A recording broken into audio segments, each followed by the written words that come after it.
السلام علیکم ورحمۃ اللہ وبرکاتہ۔ نحمدہ ونصلی ونسلم علی رسولہ الکریم۔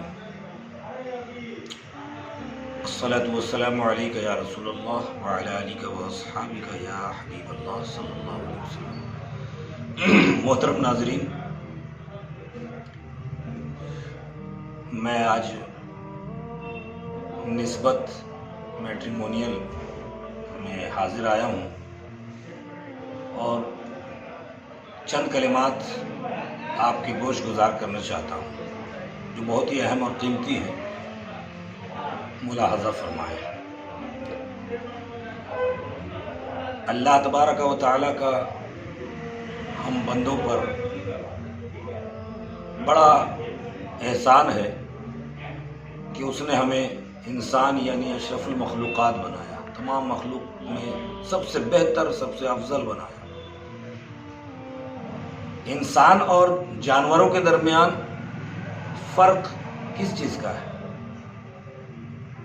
ہم بھی غم و غصہ کا اظہار کرتے ہیں، ہم بھی دکھ اور خوشی کا اظہار کرتے ہیں، جانور بھی کرتے ہیں، لیکن جو امتیازی بات ہے دونوں کے درمیان وہ یہ ہے کہ انسان کے اندر اللہ رب العزت نے شرم و حیا رکھی ہے جو جانوروں کے اندر نہیں ہے۔ آج افسوس ناک بات ہے کہ ہمارے معاشرے سے شرم و حیا ختم ہوتی چلی جا رہی ہے، جبکہ حیا اور شرم ایمان کا حصہ ہے۔ اللہ کے رسول صلی اللہ تعالی علیہ وسلم نے ارشاد فرمایا، جب تم میں حیا نہ ہو تو جو چاہو کرو۔ بخاری شریف کی حدیث پاک ہے۔ کتنی بڑی بات اللہ کے رسول صلی اللہ علیہ وسلم نے فرما دی کہ جب حیا نہ ہو تو جو چاہو کرو، یعنی انسان کو اگر برائیوں سے روکنے والی کوئی بات ہے تو وہ شرم اور حیا ہے۔ اگر یہ رخصت ہو جائے گی تو انسان پھر بے روی کا شکار ہو جاتا ہے۔ آج ہمارے معاشرے میں بے حیائی، بے غیرتی، بے پردگی اپنے عروج پر ہے۔ اس کی وجہ یہ ہے کہ شرم اور حیا رخصت ہو رہی ہے۔ اللہ تبارک و تعالیٰ کے فرمان کو ہم جانیں اور اس پر عمل کرنے کی کوشش کریں۔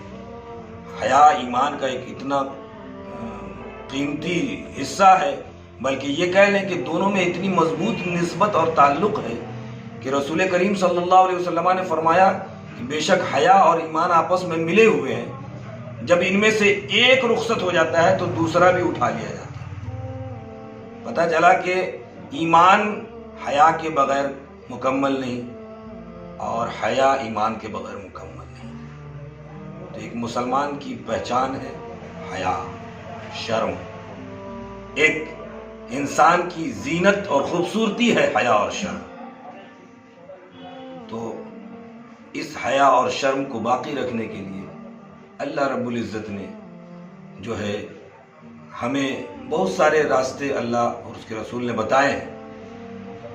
بغیرتی، بے حیائی کا ایک سب سے جو بڑا سبب ہے وہ یہ ہے کہ آج ہمارے معاشرے میں نکاح بہت ہی مشکل ہو گیا ہے۔ نکاح کو جتنا آسان ہونا چاہیے آج ہماری قوم نے نکاح کو اتنا ہی مشکل ترین بنا دیا ہے۔ رسوم اور رواج میں ڈوب کر اور طرح طرح کی واہیات، خرافات اور لغویات میں ہم ایسے محو ہو گئے کہ ایک لڑکا ہو یا لڑکی ہو، نکاح کرنا بڑا مشکل ہو گیا، جبکہ نکاح ایجاب و قبول کا نام ہے، بالکل آسانی سے کیا جا سکتا ہے۔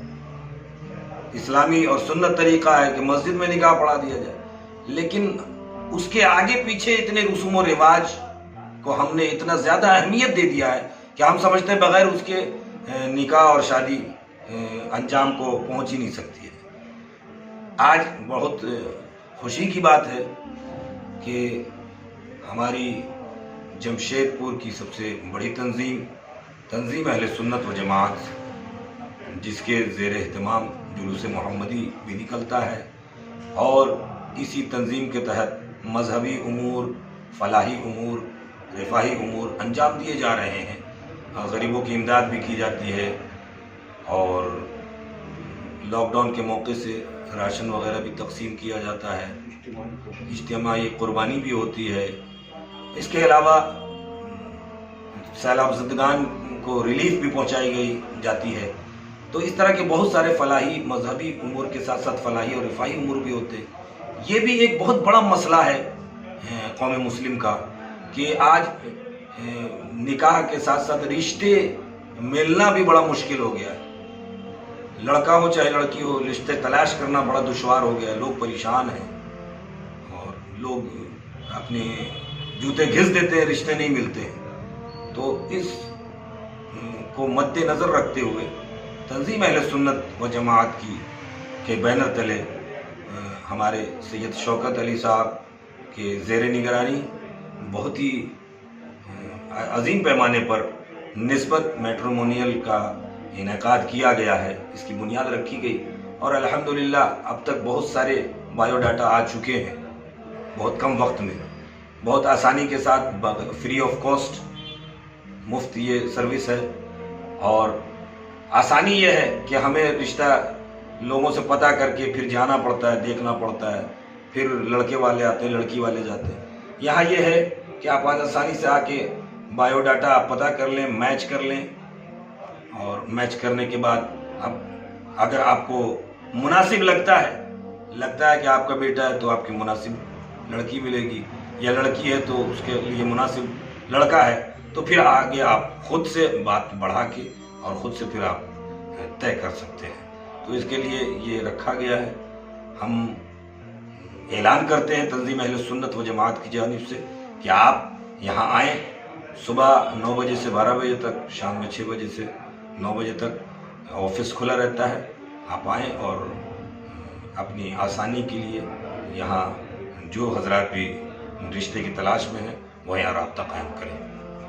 اللہ تبارک و تعالی ہم سب کو سنت رسول صلی اللہ علیہ وسلم کی روشنی میں زندگی گزارنے کی توفیق عطا فرمائے. السلام علیکم ورحمۃ اللہ.